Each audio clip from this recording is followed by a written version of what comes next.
everyone, it's Cindy. Welcome back to Studioloo.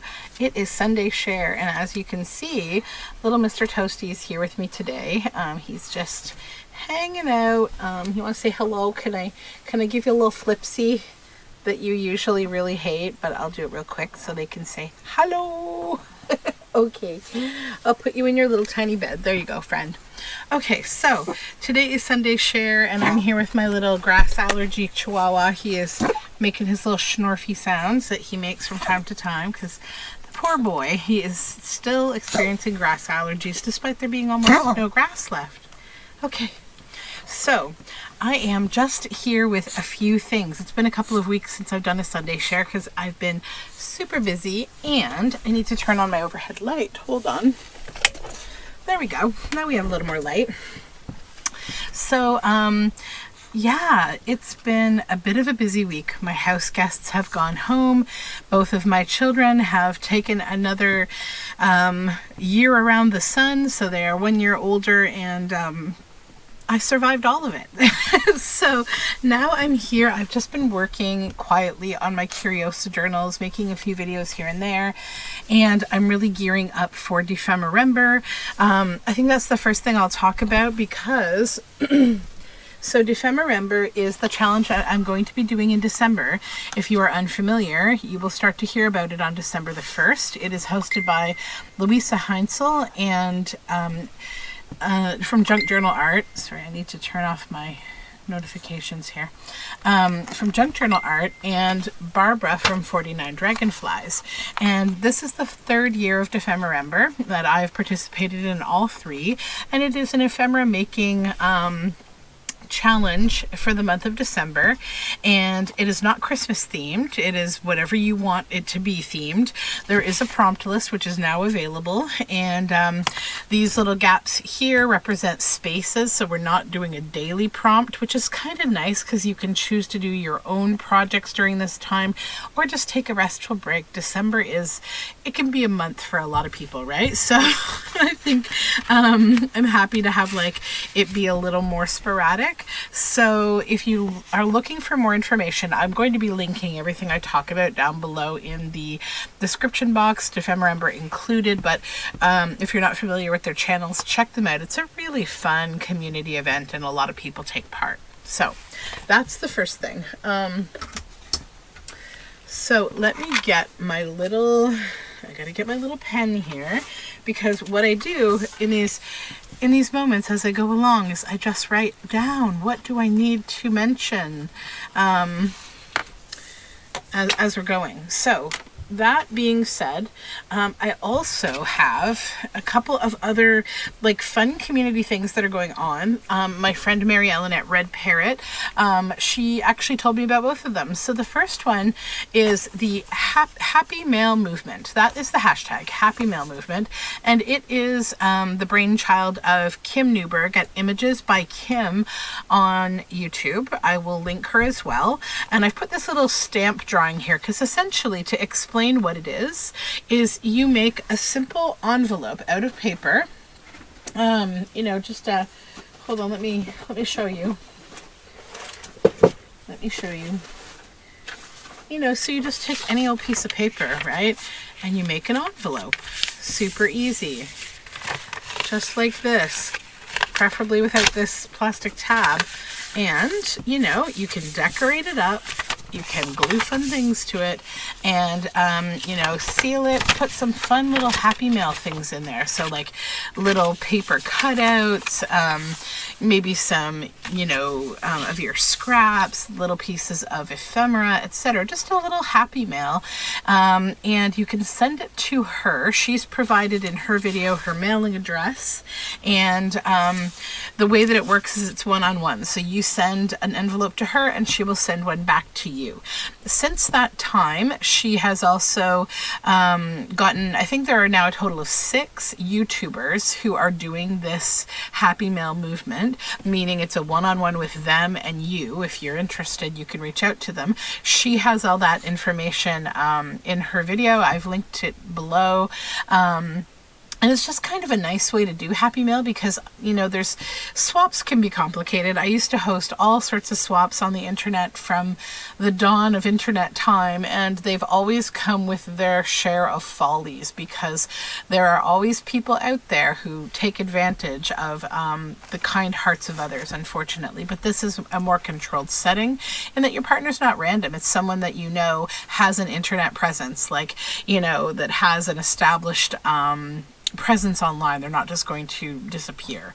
And so then the other thing I wanted to talk about is Arn and Carlos. If you're unfamiliar with them, or if you're not into yarn or knitting, then this may not interest you. But if you are, or you're interested in getting involved in learning to do a little knitting project, this might actually be a fun one. And it's very low key. So I'll link Arn and Carlos's YouTube channel below where they talk about or maybe their Instagram. I don't know if they have it yet on YouTube. I'll have to check, but it's on their Instagram. It's the Mystery Christmas Stocking. So from December 1st to 24th, on a daily basis on YouTube, they're going to basically give the next kind of video clue for this stocking. And it's a stranded colorwork stocking.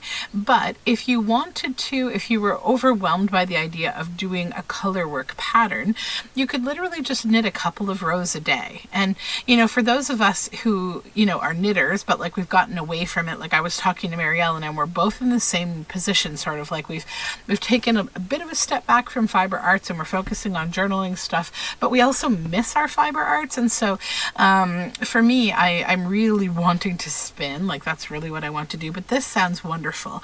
So you'll also at the end of it have a beautiful hand knit stocking, so pretty fun. So the toe has to be knit by November 30th. That information is actually already on their website, arnacarlos.com. So if you don't know Arna and Carlos, check them out. They're from Norway. They're knitters, knitwear designers, just really cool people. I mean, great people, amazing fashion sense, design sense. Like, they're so creative and they're funny and like they're extremely lovable. You're just going to fall in love with them, even if you do not care about yarn and knitting. Check them out because they talk about all sorts of cool things like, you know, food, society, art, like just they're cool. So oh my goodness, with this phone, can it stop disrupting me? That's just my, hey, don't forget to get your child ready for school, but it is Sunday. We don't have to think about school today.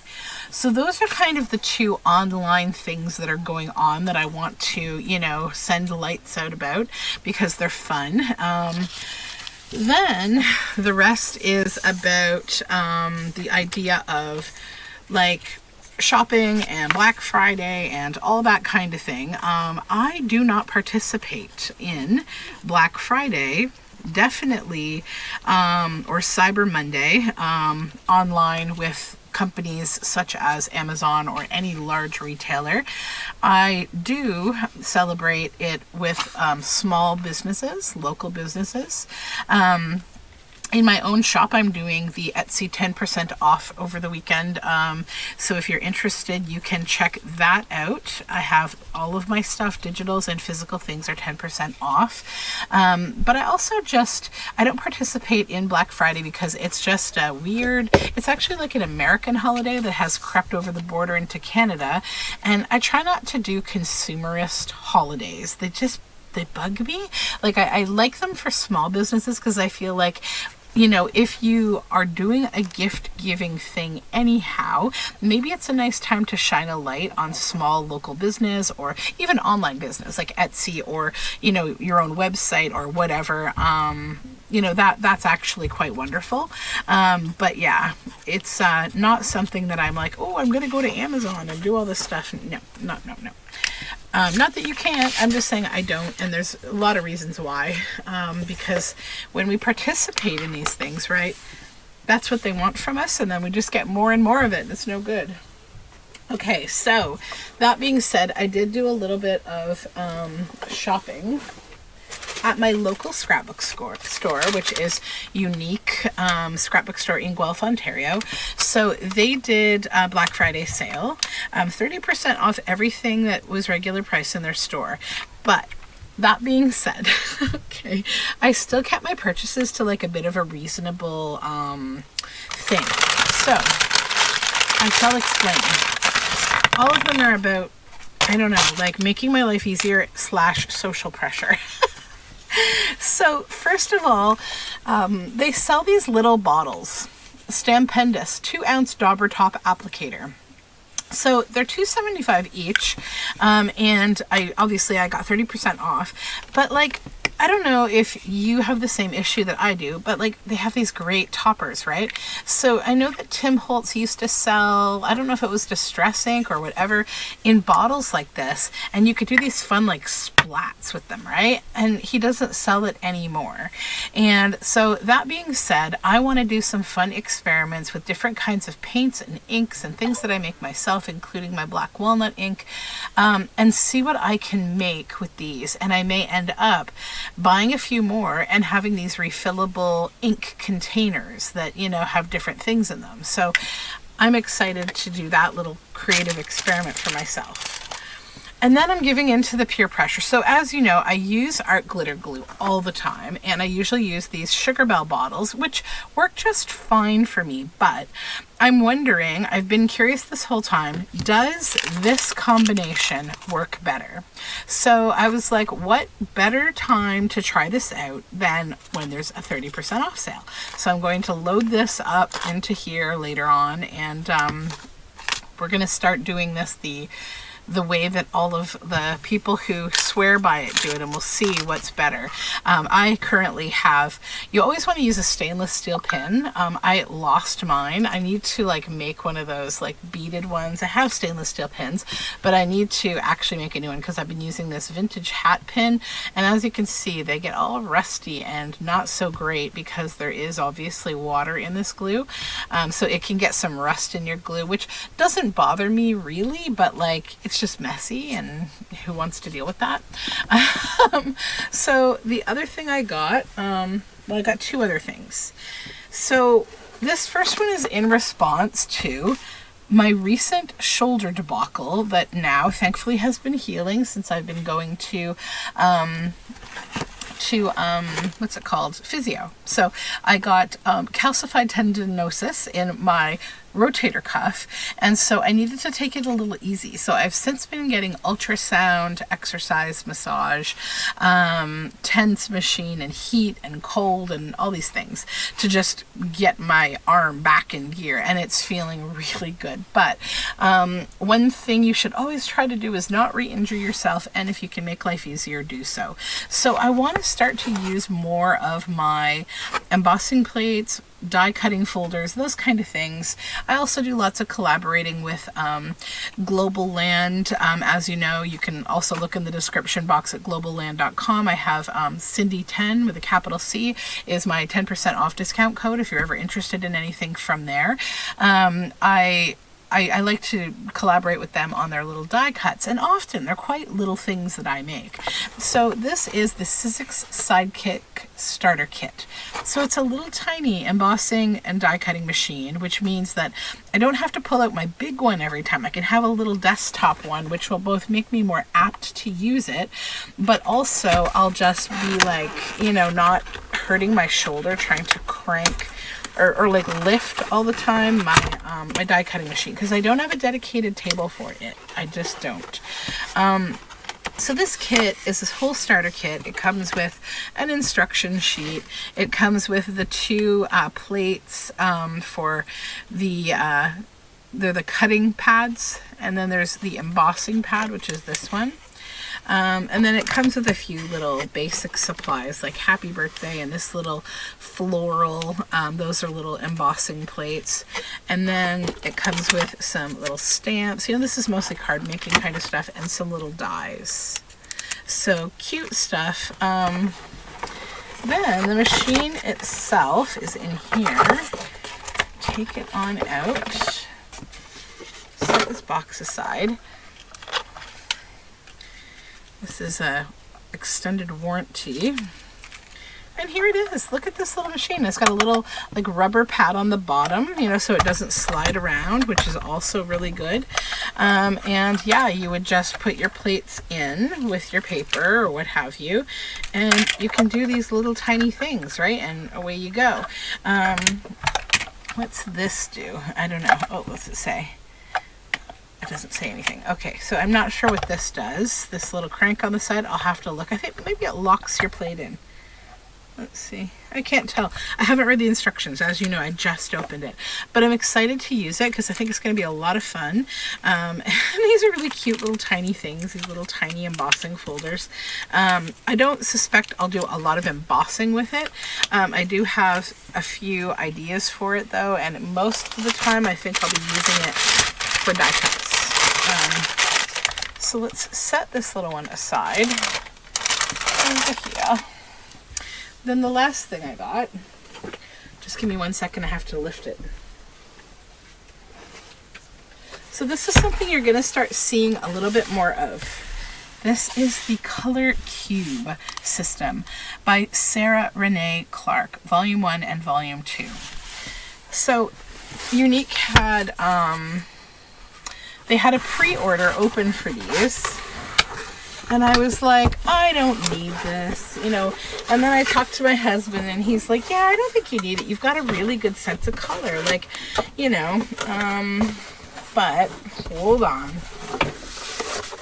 Let me just dump them out for a minute here. Oy. Sorry, I'm smashing you around. Let me just adjust you again. Hold on. There we go. Okay, so these are the Color Cube system. So you're like, okay, what are these? Okay, I need to open one. Let's use my bone folder here. So I think these would come in really, really handy for anyone who feels like they struggle a little bit with how to put colors together that work. Sometimes, you know, color can feel like you're in that situation where you just have too many options and you don't know what to do with yourself and you're like, oh, what should I choose? I think that I often see people run into this issue most often with jelly plates, like jelly printing. They end up putting down colors, you know, they got all their paints out and they end up putting down colors and those colors get smushed around and it just doesn't do what they'd hoped. It makes them feel kind of like, I'm no good at jelly plating. And that's not the case, okay? It's just that color can, you know, have a science to it. I think we all learned the basics of color, you know, pretty early in school. And then, you know, depending on what direction you take in life, you learn a little bit more about it. This excites me for two reasons and why I caved and got them. Number one, I thought like I'd really enjoy having these when I'm dyeing yarns. Sometimes when I'm dyeing yarn, especially if I'm getting ready for a show where I'm selling like my hand dyed yarns, I've dyed so many colorways that my brain is fried, but I still have more work that I need to do. So this would be kind of a nice way for me to say, I need to just look at some colorways. So what's in here? Well, this is a sticker that says 1, and I'm going to put those on the boxes. So this is Volume 1 of the Color Cube by Sarah Renee Clark. And inside of it are cards. You see all these cards? So each of these cards is a color palette. You get an instruction card using a color palette, how to match colors, hex codes, tints and shades, color names, and appearances of colors. There's also a whole social media community here where you can use the hashtag ColorCube, spelled the American way, COLOR cube, and the other hashtag is the Color Catalog. To share your palettes. And Sarah Renee Clark is the creator. She has an Instagram. I will link all of this below. And it's quite brilliant. So they're numbered, and I'm going to be a little obsessed about keeping these in numeric order. I know it. So here we are. It is a beautiful picture that has these colors in it, and here they are swatched down below. So, you know, it's something that like it kind of, I don't know, it's wonderful. So here are the names of the colors, the hex code. So the hex code is this hashtag and those characters. So if you do any kind of design work online, you can also use this set for that, because when you go into Photoshop or whatever you may use, and you want to use specifically these colors, you now have the color codes to be able to accomplish that. So there's all sorts of different inspirations. This is, obviously nature, some food, a lovely book with some flower petals, a bird, and these are just so well thought out. I love that they're these little round cards, rounded edges, I should say. And yeah, they're just beautiful. And I think I'm going to do a color cube video series where we're going to pull a random card. I'm going to dive into my stash and we're going to make something. So that might be what I end up doing on the days of Dephemerember, where there are not any prompts. I may play with the color cube because I just think it is so much fun. So I'd love to know your thoughts on this, on color cube. I am excited about it, and I'm looking forward to just playing with it. I think sometimes we can give ourselves these kind of treats, because yeah, it's a lot of fun. And to be completely honest, I didn't feel it was a high price to pay at all for what it is. I think I'm going to put those stickers on here, one, and then the other one is here, two, and then we'll just keep them all together. All of my lovely cards. But yeah, I definitely see myself going, it has to be in numeric order. It doesn't. Because it doesn't have this is the blue family or anything. I don't think it's very much kind of randomized. So, I think what we can do is you just do this. We'll pull one out on a daily basis that we do this. Stick something in here so I don't lose my spot. And today we're working with this, and I'll go into my stash and I'll find some funny things and we'll just go and, it's funny because I'm sitting right here at my desk and you'll be surprised how quickly you start to make ideas. This is just on my desk, this little bit of silk with shashi mirrors and some orange thread. And yeah, it's just too funny. So yeah, we're going to have fun with this. I am excited. So I will pack this back away and we will probably move on. I'm trying to think if I have anything else to share. I don't think so. I think I'm good for today. So yeah, that is that. And as always with Sunday Share, if there is anything that you are doing and you would like me to talk about it, let me know. Because sorry, Toasty just gave me a funny look. So yeah, just let me know, because I'm always happy to, send up a little bit of a light, letting people know what you're up to, and that's how we build our community. So that being said, I think I am probably going to go finish this coffee, hang out with this puppy, and take my daughter to soccer. I hope you're doing well, and if you're looking at how to contact me, if you would like to send me anything to review, if you're a digital creator, any of those things, you can always reach me through this YouTube channel or my Instagram, which is also Studioloo. I have all my social media linked below. And if you'd like to instead send me an email, you may do so at Cindy, CINDY, @studioloo.com. Until next time, have a great day. Bye for now.